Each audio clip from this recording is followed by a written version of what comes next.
There is a difference between knowledge and understanding.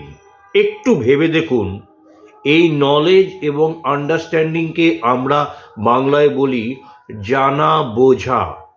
এই পৃথিবীতে আমরা অনেক লোককে জানি, কিন্তু এই পৃথিবীতে এমন ব্যক্তি খুবই কম আছে যাদেরকে আমরা ভালো করে বুঝি। এর জন্য কোনো ব্যক্তিকে ভালো করে বুঝতে গেলে কিংবা কোনো পরিস্থিতিকে ভালো করে বুঝতে গেলে আমাদেরকে ওই ব্যক্তির কাছে আসতে হবে, ওই ব্যক্তির কথা শুনতে হবে, ওই ব্যক্তি সম্বন্ধে সহানুভূতিশীল হতে হবে।